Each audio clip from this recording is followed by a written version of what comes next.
salam sejahtera, saudara yang terkasih dalam Tuhan. Jumpa lagi dengan saya, Pendeta Andi Silalahi, dalam renungan hari ini. Pembacaan firman Tuhan diambil dari Matius pasal 3 ayat yang ke-8. Sebelumnya, mari kita berdoa. Tuhan, terima kasih untuk kesempatan ini. Kami berdoa memohon pertolongan Allah Roh Kudus yang menerangi hati kami, membuka pikiran kami, sehingga kami dapat mengerti firman-Mu dengan baik. Dalam nama Tuhan Yesus kami berdoa. Amin. Matius pasal 3 ayat yang ke-8. Jadi hasilkanlah buah yang sesuai dengan pertobatan. Sekali lagi, jadi hasilkanlah buah yang sesuai dengan pertobatan. Berdasarkan pembacaan ini, judul renungan kita adalah berubah untuk berbuah. Saudara yang terkasih dalam Tuhan, kemarin saya menyampaikan pentingnya kesadaran bahwa hidup kita hanya sementara di dunia. Senang atau tidak, semua kita sedang menuju arak-arakan kematian. Akan tetapi, keputusan kita hari ini akan menentukan masa depan kita. Oleh karena itu, jangan sampai terlambat mengambil keputusan. Masih paralel dengan renungan kemarin, saat ini kita mendengar renungan dari Matius 3 ayat yang ke-8. Dalam bagian ini, Yohanes Pembaptis hadir dengan suaranya yang tegas menyerukan pertobatan. Dia berkata, bertobatlah sebab kerajaan surga sudah dekat. Dalam ayat yang kedua, apa artinya bertobat? Pertama, bertobat berarti berubah. Pertobatan yang dimaksud tentu adalah pertobatan secara rohani. Pertobatan dari kata metanoia berarti berubah 180 derajat.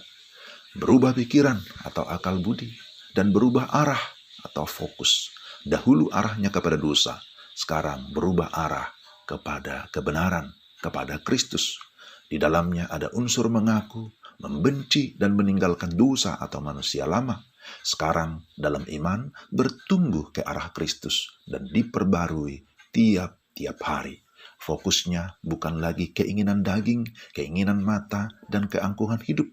Bukan lagi diri sendiri, tetapi Kristuslah yang menjadi pusat. 2 Korintus 5 ayat 15. Perubahan dalam hal ini bukan hanya doing atau perbuatan, tetapi being-nya atau keberadaan yang utuh. Pertobatan tidak bisa diwariskan. Saudara pernah mendengar istilah Kristen historis atau Kristen KTP? Pertobatan itu tidak bisa diwariskan, tetapi merupakan keputusan pribadi. Dibaptis berkali-kali pun tidak ada gunanya jika tidak disertai iman dan adanya perubahan hidup. Yohanes menegur orang-orang Yahudi karena mereka mengira sebagai keturunan Abraham secara fisik, secara lahiriah. Mereka memiliki pengecualian atau hak istimewa untuk masuk ke dalam kerajaan Allah. Yohanes berkata, bukan faktor keturunan, sebab Allah dapat menjadikan anak-anak bagi Abraham dari batu-batu ini. Baca dalam ayat yang ke-9. Jadi, jangan sombong. Perubahan adalah sebuah proses pertumbuhan seperti bayi, kemudian menjadi anak-anak, remaja menuju kepada kedewasaan, atau seperti benih, bertumbuh lalu akhirnya berbuah. Tidak ada yang instan, semua harus melewati proses. Prosesnya seringkali tidak enak, karena pasti ada kesulitan, bahkan penderitaan. Seperti pokok anggur, dia akan berbuah lebat jika ranting yang tidak berguna dipotong. Yang kedua, bertobat untuk berbuah. Yohanes Pembaptis berkata, hasilkanlah buah yang sesuai pertobatan. Sekali lagi bahwa pertobatan dimulai dari dalam hati. Being-nya diubah, tetapi harus terpancar keluar kepada doing atau perbuatan. Demikian juga Paulus dalam Filipi 1 ayat 22 menegaskan, jika aku hidup di dunia ini, bagiku hidup memberi buah. Buah pertobatan terlihat dari karakter yang diubahkan, sebagaimana disebutkan dalam Galatia 5 ayat 22, yaitu buah Roh Kudus. Ada kasih, damai sejahtera, sukacita, kemurahan, kebaikan, dan lain sebagainya. Lalu kemudian dilanjutkan dengan buah pelayanan, yakni pertobatan orang lain melalui kesaksian kita, melalui pemberitaan kita. Tuhan mengutus kita untuk menjalankan amanat agungnya, dan oleh kuasa Roh Kudus, orang tertentu mengalami pertobatan dan kelahiran baru.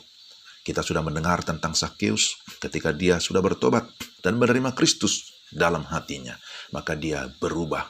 lalu kemudian berbuah. Dia terlibat dalam pelayanan melalui kekayaan yang dia punya.